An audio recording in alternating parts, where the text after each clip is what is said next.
Today, we're taking a deep dive into the epic story of How to Train Your Dragon. From a single children's book to a global phenomenon, this story has it all. So, let's start at the beginning. How to Train Your Dragon kicked off as a children's book in 2003. It was a book. Of course it was a book. All the great ones are. Written by British author Cressida Cowell. The story follows Hiccup Horrendous Haddock III, a scrawny young Viking who doesn't fit in with his dragon-slaying tribe on the island of Berk. Instead of fighting dragons, he befriends one, named Toothless in the books, and learns that they're not the monsters everyone thinks. The book was the first in a 12-book series published from 2003 to 2015, filled with quirky humor, Viking lore, and hand-drawn illustrations by Cowell herself, which is actually a dream of mine, so thank you, Mrs. Cowell, for making that a reality for the rest of us dreamers. Fun fact, but not really surprising, the books are way different than the movie. Book Toothless is a tiny, cheeky dragon, not the sleek Night Fury we know. DreamWorks Animation nabbed the rights in 2005, and directors Chris Saunders and Dean DeBlois, fresh off of Lilo and Stitch, saw the potential for a cinematic epic. By the way, if you want to know more about Lilo and Stitch and where that grand adventure came from, be sure to click on the video. They kept the heart of the story, friendship and understanding, but rebuilt the world to be more emotional and visually spectacular. This was the spark that launched a franchise. Now let's talk about the movies that made us all fall in love with dragons. The first film, How to Train Your Dragon, hit theaters on March 26 in 2010. Hiccup is a young inventor who shoots down a mysterious Night Fury dragon, but can't bring himself to kill it. He names it Toothless, and their friendship changes everything. With a $165 million budget, DreamWorks went all out. Animators studied real animals like cats and dogs and even horses to make Toothless' movement so lifelike and expressive. That iconic score by John Powell, it's practically a character itself. The film was a massive hit, grossing at $494.9 million worldwide and earning a 99% on Rotten Tomatoes. Critics raved about its heart, humor, and jaw-dropping flight scenes.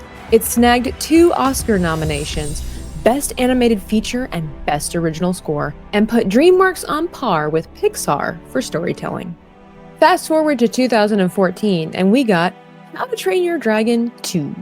Set 5 years later, Hiccup and Toothless are exploring new lands where they face Drago Bloodfist, a warlord building a dragon army. Hiccup also reunites with his long-lost mom, Valka, voiced by Cate Blanchett. This sequel went darker, tackling themes of leadership and loss. Directed by Dean DeBlois alone, Saunders stepped back. It had a $145 million budget and grossed over $621 million. It won a Golden Globe for Best Animated Feature and got another Oscar nod. Fans loved the expanded world, with new dragons like the Bewilderbeast and those emotional gut punches. If you know, you know. The trilogy wrapped up with How to Train Your Dragon: The Hidden World in 2019. Hiccup, now Berk's chief, searches for a dragon utopia while facing Grimmel, a cunning dragon hunter. Toothless finds love with a Light Fury, leading to a bittersweet farewell that had the theaters in tears. I can't say that the movie was my favorite because even though it had those adorable little baby Furies, I was sad to see it all come to an end. With a $129 million budget, it earned $525.7 million and had a 90% Rotten Tomato score. It scored a 3rd Oscar nomination and was praised for its gorgeous visuals and perfect ending. The trilogy's arc, Hiccup growing from outcast to leader, is one of animation's best. But the franchise didn't stop at the big screen. It took flight on TV too. First up was Dragons, Riders of Berk, which aired on Cartoon Network from 2012 to 2013. Set right after the first film, it follows Hiccup and his friends like Astrid, Fishlegs, and the twins, training dragons and defending Berk. It ran for 2 seasons with 40 episodes full of new adventures.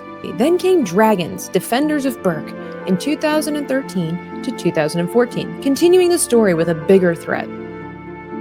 The real gem was Dragons, Race to the Edge, which hit Netflix from 2015 to 2018. Set a few years before the second film, it follows the gang exploring beyond Berk, discovering new dragons and battling villains like Vigo. With 6 seasons and 78 episodes, it's a fan favorite for its deeper lore and character growth. I'm not gonna lie, I have watched it and I did love it, so if you haven't seen it, I do recommend. For younger audiences, Rescue Riders launched on Netflix in 2019, featuring new characters and kid-friendly dragon tales. It ran until 2022. Then there's The Nine Realms, set 1,300 years later in the modern world, which aired on Hulu and Peacock from 2021 to 2023. It introduced new dragon riders, but got mixed reviews for straying from the original vibe. Still, 8 seasons show that the franchise is staying strong. Beyond films and TV, the Dragon universe is massive. There are short films like Legend of the Bone Napper Dragon and Gift of the Night Fury, both released in 2010 and 2011, showing fun side stories. Book of Dragons and Dawn of the Dragon Racers added more lore. Video games like School of Dragons and tie-ins for consoles let fans ride dragons themselves. There are also comics, graphic novels, and even live shows like How to Train Your Dragon Live Spectacular. Ever been to a theme park? Because you may witness Toothless in person, as with the grand opening of Epic Universe, the whole Isle of Berk is there to greet you with fun-filled magic. Its themes like friendship, challenging stereotypes, and growing up resonate across ages. Toothless, with his cat-like charm, became an animated icon, inspiring fan art and cosplay galore. The animation, especially those flight scenes, pushed the industry forward, influencing films like Raya and the Last Dragon. Total box office, over $1.6 billion. That's a dragon-sized impact. And that is the epic history of How to Train Your Dragon. From a quirky book to a trilogy that broke box office records and a spiraling universe of shows and games, this franchise has left its mark.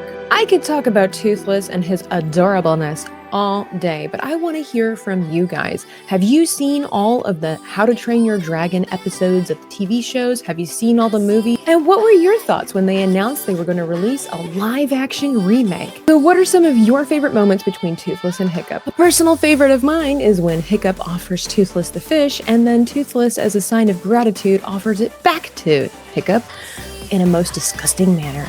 Super cute, very gross. Please be sure to hit the like button on your way out and subscribe if you're new here and you enjoy content like this. Also, consider becoming a member of the channel where you can unlock really cool perks like coloring pages of all of my chibi projects and so much more. Thanks so much for watching, and I'll catch you next time.